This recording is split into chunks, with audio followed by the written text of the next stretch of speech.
Arizona's prison system harbors several of the nation's most dangerous gangs, dominated by powerful security threat groups. Foremost is the New Mexican Mafia, Arizona Mexican Mafia, or AZME, a violent offshoot of California's Mexican Mafia with deep cartel ties involved in extortion, drug trafficking, and orchestrating murders both inside and outside prisons. Equally notorious is the Aryan Brotherhood, a white supremacist network with a strict hierarchical structure and substantial influence across Arizona's correctional institutions. Other key players include the Border Brothers, Surenos, and Paisas, each contributing to a volatile and violent prison environment. Number 4. The Warrior Society Prison Gang in Arizona. In the silence of Arizona's desert prisons, a quiet yet powerful force exists behind the walls.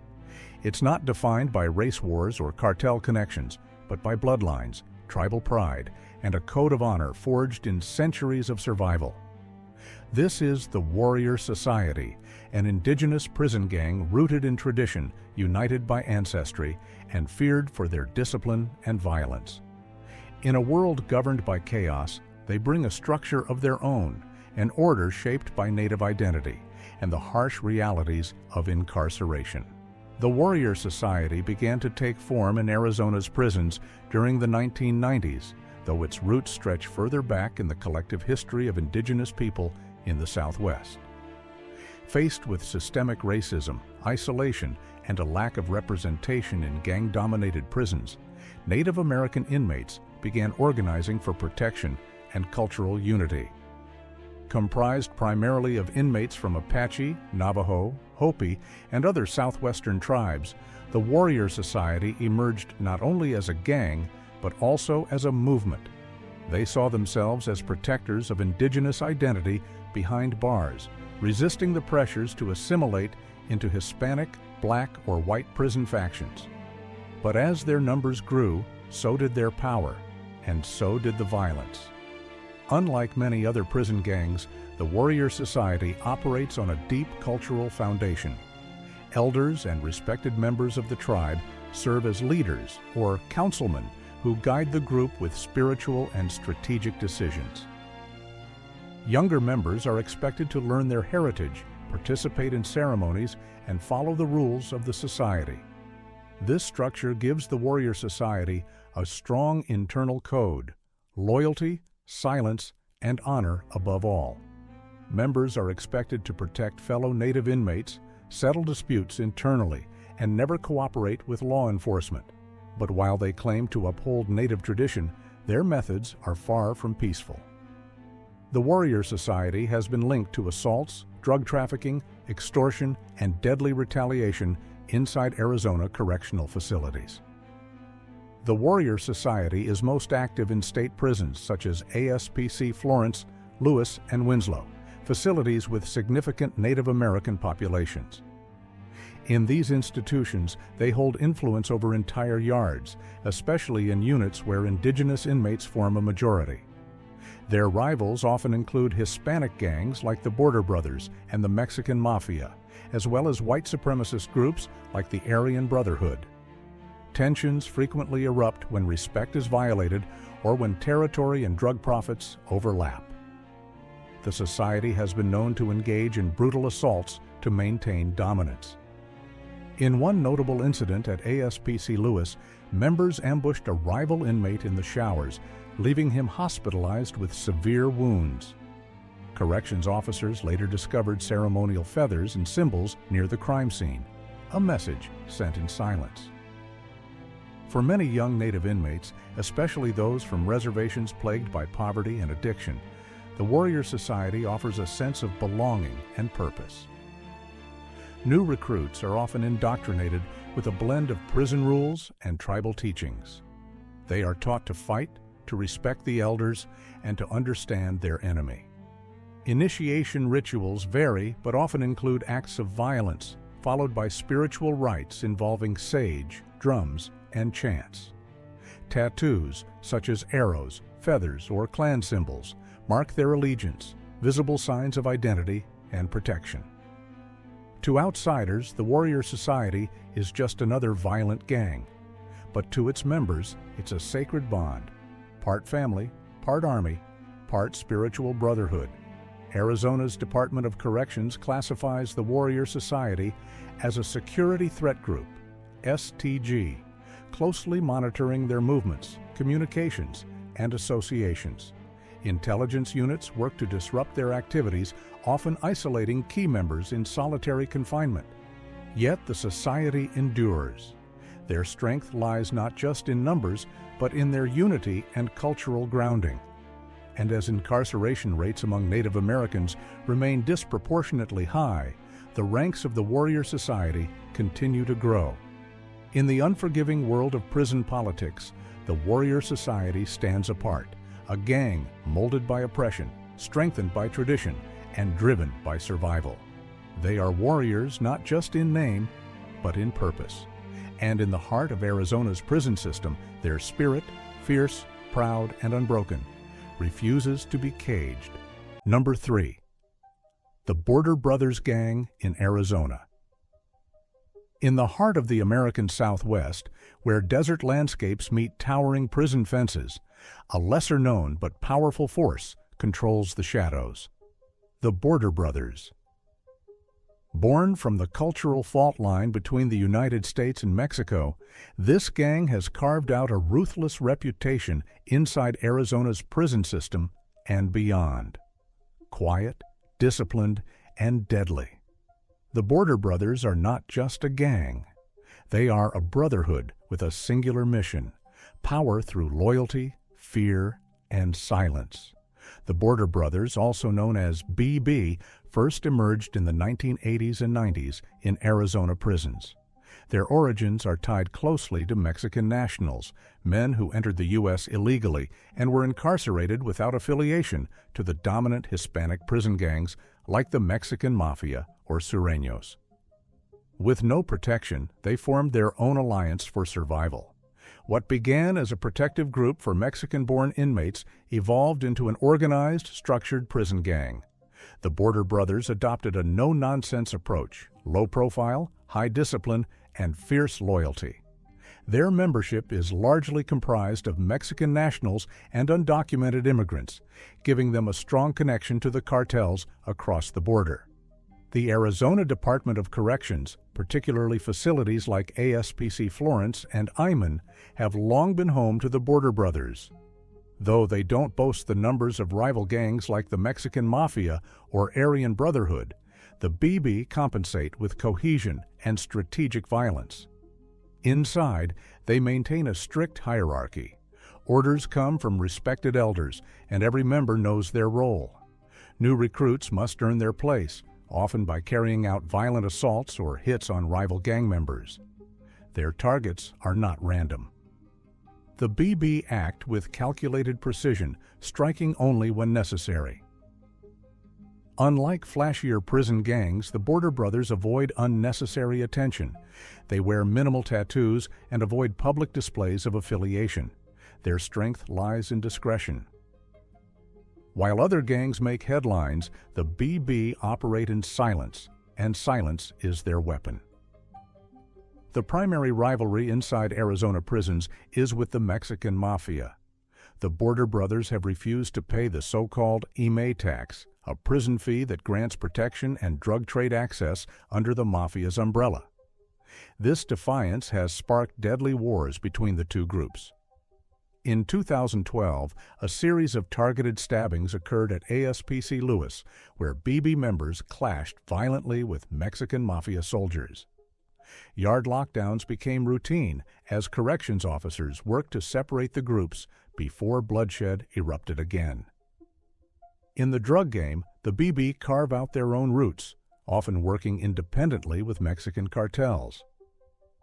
Their loyalty lies not with California gangs, but with their connections south of the border, making them both unpredictable and dangerous. Beyond prison walls, the Border Brothers are active in Phoenix, Tucson, and throughout southern Arizona. Their operations focus on drug smuggling, human trafficking, and weapons movement across the U.S.-Mexico border. They are often used as foot soldiers, by major cartels, transporting heroin, methamphetamine, and fentanyl into the U.S. Their prison ties give them a reliable structure to recruit, discipline, and enforce within both street and incarcerated settings. Law enforcement agencies have linked the Border Brothers to several federal investigations involving cross-border trafficking rings. Despite multiple indictments, the gang continues to grow, largely due to a steady supply of new recruits coming through Arizona's border and prison systems. The Arizona Department of Corrections classifies the Border Brothers as a security threat group, placing known members in segregation units and monitoring their communications. Intelligence units track gang activity through intercepted messages, tattoos, and surveillance. But for every member isolated, another takes his place. As border tensions grow and prison populations swell, the Border Brothers remain deeply entrenched in Arizona's criminal landscape. The Border Brothers may not command headlines like their more notorious rivals, but make no mistake, their impact is lethal. Fueled by loyalty, silence, and cross-border connections, they represent a dangerous evolution of the prison gang, one that thrives in the shadows and waits patiently to strike. In the deserts of Arizona, the Border Brothers are building an empire, one brick at a time, one brother at a time. Number 2. The Aryan Brotherhood in Arizona. In the scorching deserts of Arizona, behind the razor wire of maximum security penitentiaries, a brotherhood of violence and ideology thrives. The Aryan Brotherhood, known simply as the AB, is one of the most feared and secretive prison gangs in the United States. And in Arizona's prisons, their legacy is soaked in blood, built on white supremacy, power, and ruthless control.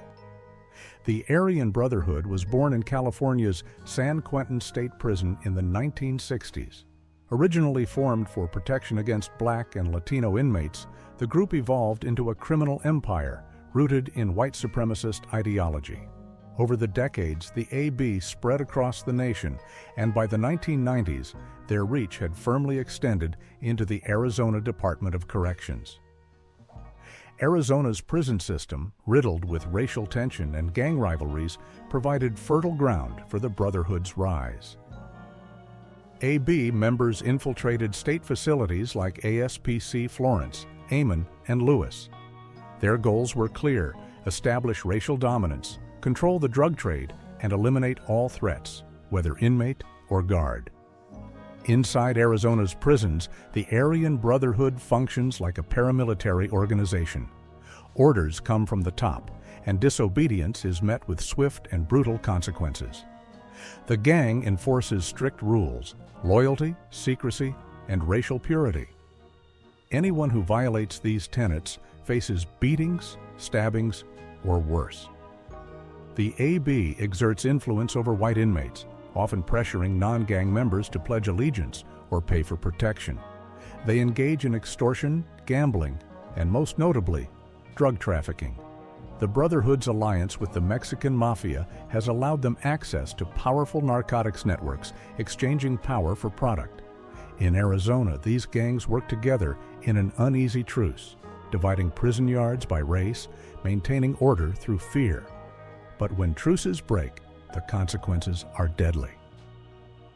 In 2015, a violent confrontation at ASPC Florence between Aryan Brotherhood members and a group of rival Crips turned the yard into a war zone. Makeshift weapons, shanks, and metal rods were used in a riot that left multiple inmates hospitalized. It wasn't the first time AB members initiated such violence, and it wouldn't be the last. Several high-profile murders have been linked to the Aryan Brotherhood in Arizona, both inside and outside prison walls. In one case, a former AB member who turned informant was found strangled and burned in a desert wash outside Phoenix. His crime? Cooperation with law enforcement. Retaliation is a core part of the Brotherhood's culture.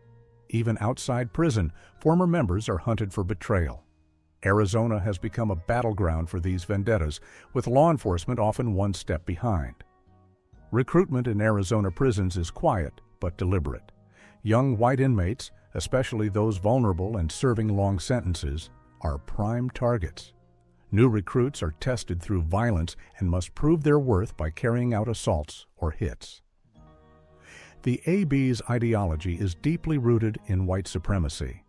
New members are indoctrinated with neo-Nazi literature, taught to hate, and conditioned for war. Their skin becomes a canvas for hate-filled tattoos, swastikas, SS bolts, and AB inked in bold black letters. The Arizona Department of Corrections and the FBI have launched several operations targeting Aryan Brotherhood activities. In recent years, intelligence units have used surveillance, informants, and gang classification systems to isolate leaders and prevent communication. Yet the gang remains resilient. Despite being locked behind concrete and steel, AB shot callers continue to run operations through coded letters, corrupt staff, and smuggled phones. Solitary confinement has slowed their movements, but not stopped them. The Aryan Brotherhood is more than a gang. It's a cult of violence that has embedded itself deep within Arizona's prison system. It thrives on fear, ideology, and control. And as long as racial divisions and the drug economy exist behind bars, the Aryan Brotherhood will remain a powerful and dangerous force. Even in the heart of the desert, where the sun never sets on steel and stone, the Brotherhood's shadow looms long. Number 1.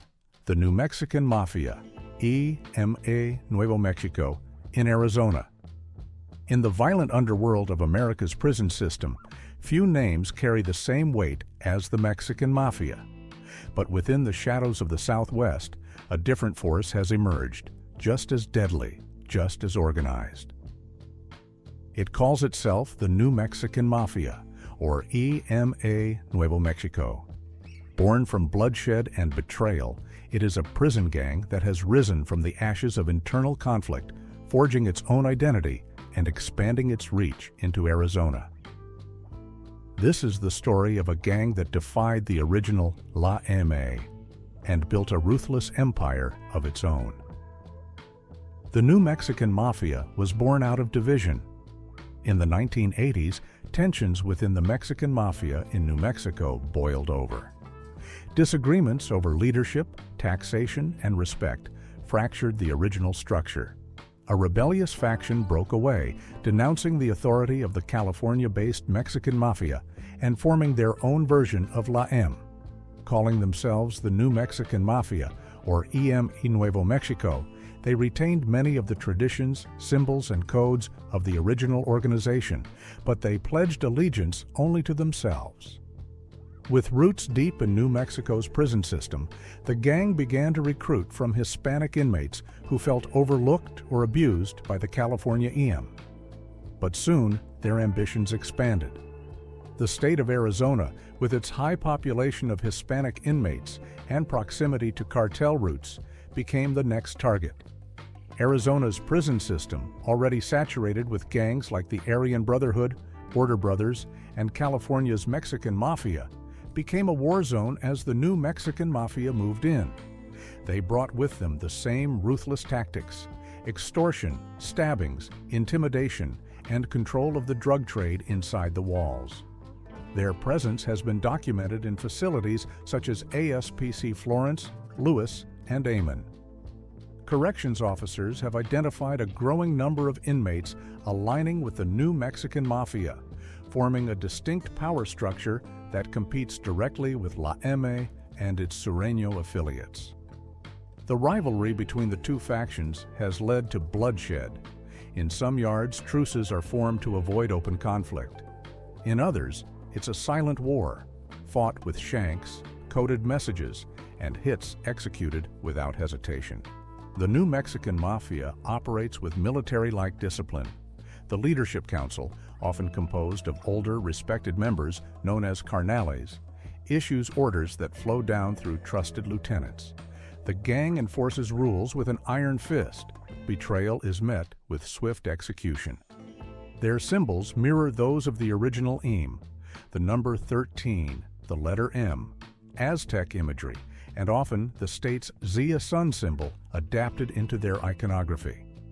Tattoos are earned, not requested, and mark a life sentence of loyalty. Unlike flashier gangs, the new Mexican Mafia places high value on secrecy. Members are trained to avoid detection, speak in coded language, and conceal affiliations from staff and rival gangs. This stealth has made them increasingly dangerous inside Arizona's already volatile prison yards. Inside Arizona's prisons, the new Mexican Mafia controls drug distribution networks, smuggling meth, heroin, and fentanyl through corrupt staff or cartel connections. They tax other inmates, run protection rackets, and handle internal justice with brutal efficiency. Outside prison, their influence extends into Albuquerque, Phoenix, and Tucson. Law enforcement agencies have linked them to shootings, drug trafficking rings, and even murder-for-hire plots. Their connection to Mexican cartels gives them access to narcotics and firearms, which they use to maintain dominance and grow their power. Arizona's Department of Corrections classifies the new Mexican Mafia as a Security Threat Group, STG. Special units monitor their members, isolate leaders, and track their communications. But despite these efforts, the gang continues to thrive. New recruits, many of them serving long sentences or looking for protection, are drawn to the power and structure the gang offers. And with the original Mexican Mafia divided, Arizona becomes a critical battleground for influence in the Southwest. The new Mexican Mafia is not just a splinter group, it is a rising criminal organization with a thirst for power and a willingness to kill to get it. In Arizona's prisons, their presence is growing, their violence is spreading, and their message is clear. They are here to stay. Behind the steel doors and concrete walls, EME Nuevo Mexico is building an empire, one yard, one soldier, one war at a time.